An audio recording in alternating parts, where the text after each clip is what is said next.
chefe do planeta falou: nossa, tem algum planeta emitindo um sinal.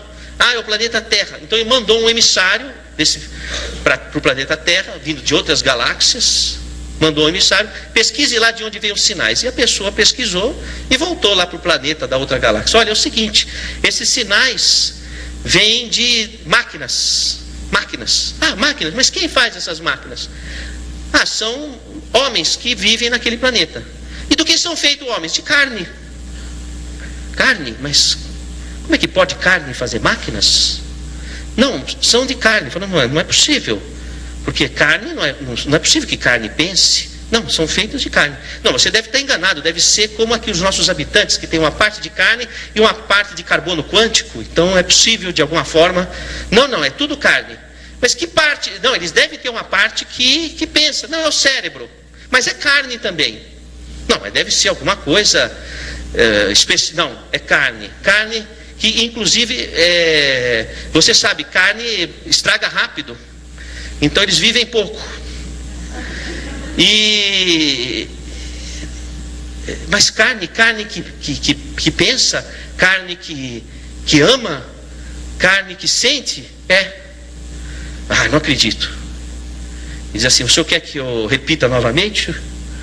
Ou o senhor vai me chamar de mentiroso? Não, então não é possível que carne, ipsis literis, sinta, pense. Então o materialismo está em xeque, o organicismo. Pensar que o nosso pensamento produz, o nosso cérebro produz o pensamento, é a mesma coisa que achar que os atores moram dentro do seu televisor.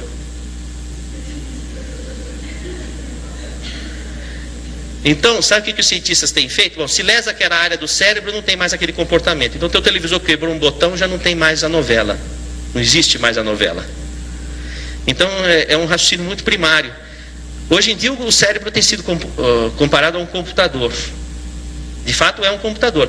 Mas não existe um computador que produza o próprio programa. O programa é produzido por um outro ser que se chama programador, que instala o programa no computador. Então, o pensamento, a imaginação, elas não podem nascer de dentro do cérebro. Elas têm que vir de fora do cérebro e ser instalado no cérebro, por lógica formal do raciocínio informático. O Roger Penrose, da Universidade de Oxford, ele vai dizer que o ser humano é um ser biológico, psicológico e espiritual. Justamente, baseado no teorema de Gödel, um sistema não é capaz de ostentar autoconsciência. Quer dizer, o seu corpo não pode ter autoconsciência. A consciência do seu corpo tem que vir de fora dele. Por uma impossibilidade matemática, o seu corpo não pode produzir a própria consciência. Então a consciência tem que vir de fora. Como diz Machado de Assis, em Memórias Póstumas de Brás Cubas, a mente se debruça sobre o trapézio do cérebro. Então a mente é instalada no cérebro. O cérebro é um instrumento da pessoa, que é o espírito. Então, dentro da ciência formal, e eu procuro raciocinar dentro da ciência formal, existe uma impossibilidade da pessoa ser o próprio corpo, uma impossibilidade matemática.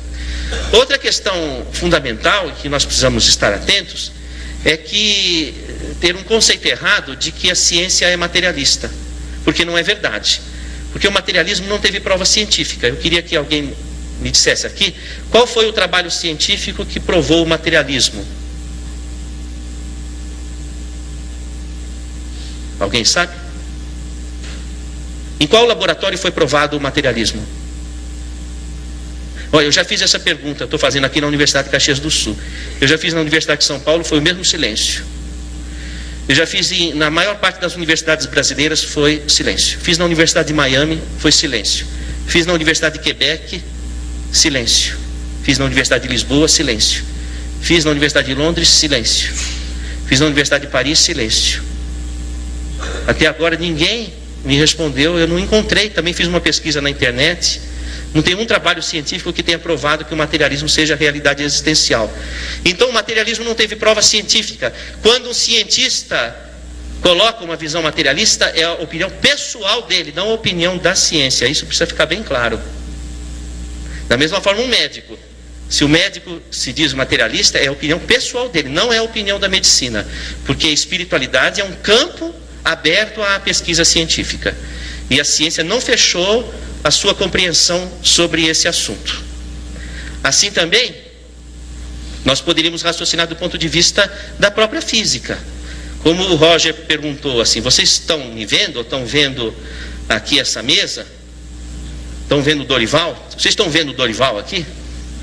Não estão. Vocês estão vendo a luz refletida no Dorival. Se a luz estivesse apagada, ninguém veria o Dorival. Porque a matéria é invisível. Então, vocês não estão vendo essas cadeiras, vocês estão vendo a luz refletida na cadeira. A matéria é invisível. Da mesma forma, do que é feita a matéria porque você aprendeu na escola?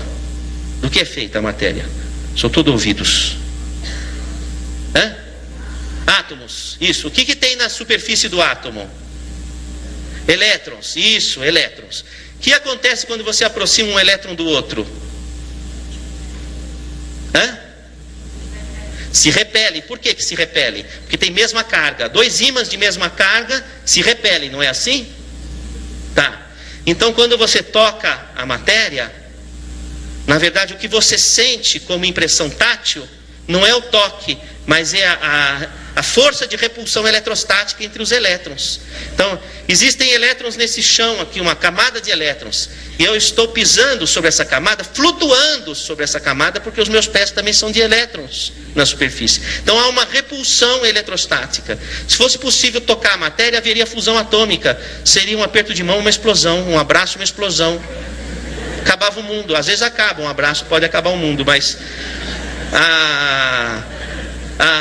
veja, eu queria que vocês raciocinassem. A matéria é invisível e a matéria é intangível.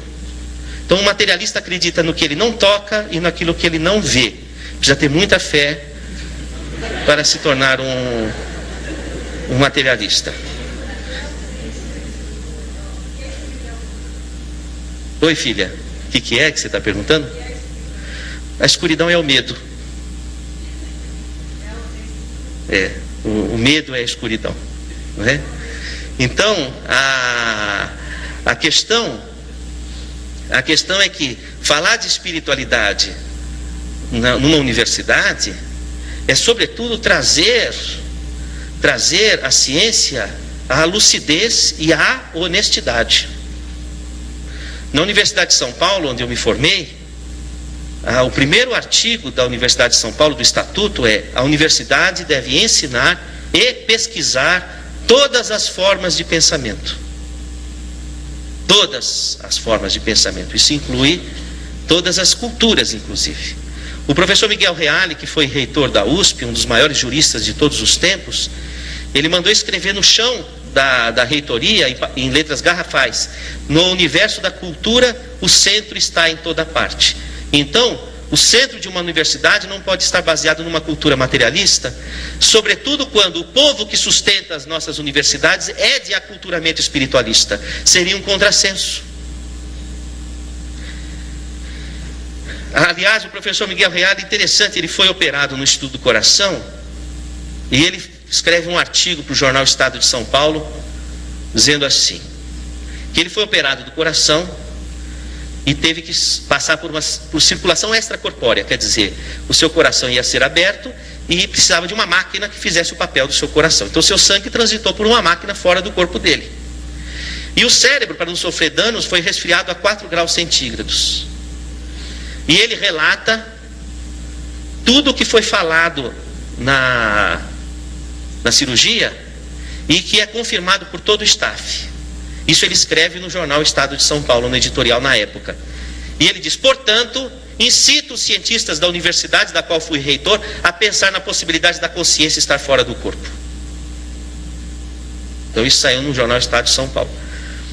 Você veja que existe dentro da ciência formal, para uma ciência honesta, há que se abrir espaço para outras hipóteses que não são somente as hipóteses materialistas. Bom, vamos adiante, por gentileza, pode passar essa, não é? A própria Organização Mundial de Saúde vai colocar que qualidade de vida depende de aspectos biológicos, psicológicos, sociais e espirituais. Então, espiritualidade entra oficialmente dentro da medicina como um consenso da Organização das Nações